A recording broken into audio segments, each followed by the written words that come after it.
Hi. Well, my name is Luna and this is my bedtime story for you. Fluff up your pillow and do get comfy. Oh, by the way, please click subscribe and hit the thumbs up button. Thank you, and let's get started.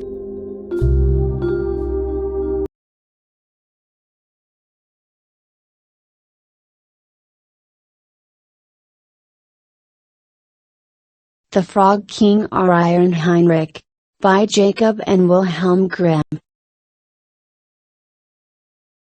In olden times, when wishing still did some good, there lived a king whose daughters were all beautiful, but the youngest was so beautiful that the sun itself, who, indeed, has seen so much, marveled every time it shone upon her face. In the vicinity of the king's castle there was a large, dark forest, and in this forest, beneath an old linden tree, there was a well. In the heat of the day the princess would go out into the forest and sit on the edge of the cool well. To pass the time she would take a golden ball, throw it into the air, and then catch it. It was her favorite plaything. Now one day it happened that the princess's golden ball did not fall into her hands, that she held up high, but instead it fell to the ground and rolled right into the water. The princess followed it with her eyes, but the ball disappeared, and the well was so deep that she could not see its bottom. Then she began to cry. She cried louder and louder, and she could not console herself. As she was thus lamenting, someone called out to her, "What is the matter with you, princess? Your crying would turn a stone to pity." She looked around to see where the voice was coming from and saw a frog, who had stuck his thick, ugly head out of the water. "Oh, it's you, old water splasher," she said. "I am crying because my golden ball has fallen into the well." "Be still and stop crying," answered the frog. "I can help you, but what will you give me if I bring back your plaything?" "Whatever you want, dear frog," she said, "my clothes, my pearls and precious stones, and even the golden crown that I am wearing." The frog answered, "I do not want your clothes, your pearls and precious stones, nor your golden crown, but if you will love me and accept me as a companion and playmate, and let me sit next to you at your table and eat from your golden plate and drink from your cup and sleep in your bed, if you will promise this to me, then I'll dive down and bring your golden ball back to you." "Oh, yes," she said, "I promise all of that to you if you will just bring the ball back to me." But she thought, what is this stupid frog trying to say? He just sits here in the water with his own kind and croaks. He cannot be a companion to a human. As soon as the frog heard her say yes, he stuck his head under and dove to the bottom. He paddled back up a short time later with the golden ball in his mouth and threw it onto the grass. The princess was filled with joy when she saw her beautiful plaything once again, picked it up, and ran off. "Wait, wait," called the frog, "take me along. I cannot run as fast as you." But what did it help him, that he croaked out after her as loudly as he could? She paid no attention to him, but instead hurried home and soon forgot the poor frog, who had to return again to his well. The next day the princess was sitting at the table with the king and all the people of the court, and was eating from her golden plate when something came creeping up the marble steps, flip, plop, flip, flop.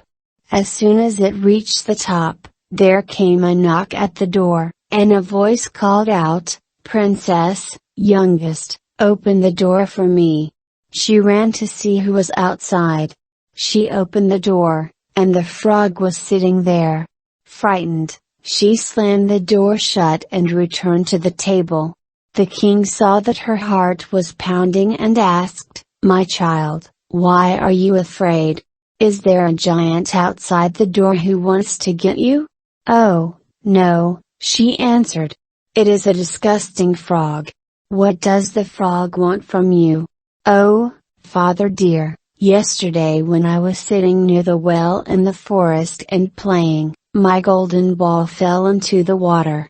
And because I was crying so much, the frog brought it back, and because he insisted, I promised him that he could be my companion, but I didn't think that he could leave his water.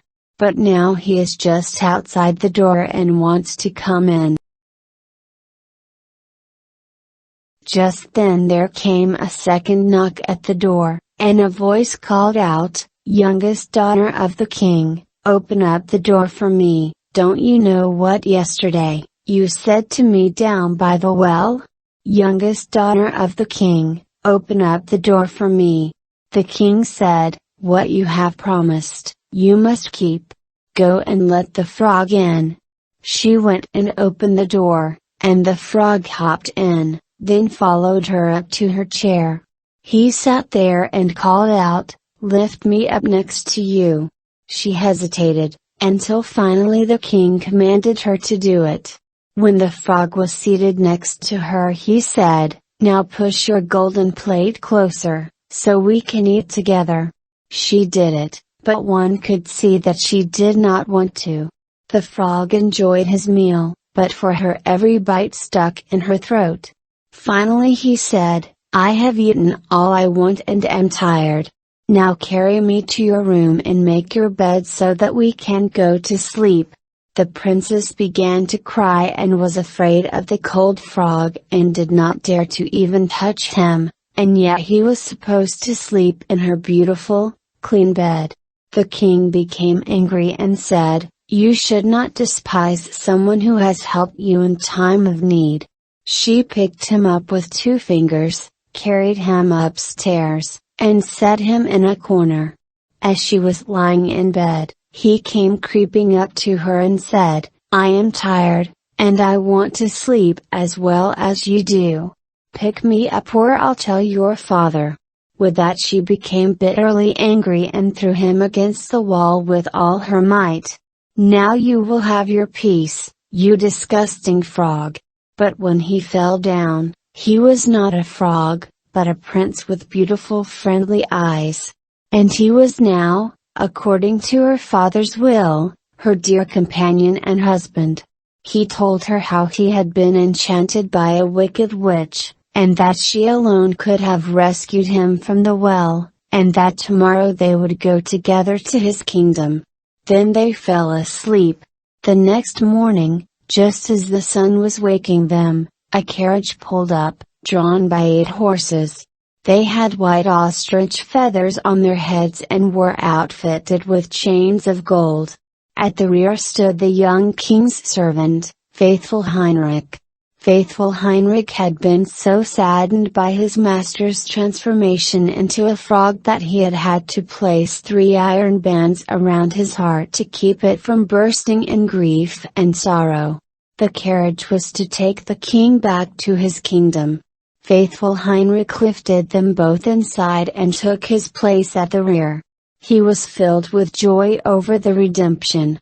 After they had gone a short distance, the prince heard a crack from behind, as though something had broken. He turned around and said, "Heinrich, the carriage is breaking apart." "No, my lord, the carriage it's not, but one of the bands surrounding my heart, that suffered such great pain, when you were sitting in the well, when you were a frog." Once again, and then once again the prince heard a cracking sound and thought that the carriage was breaking apart, but it was the bands springing from faithful Heinrich's heart because his master was now redeemed and happy.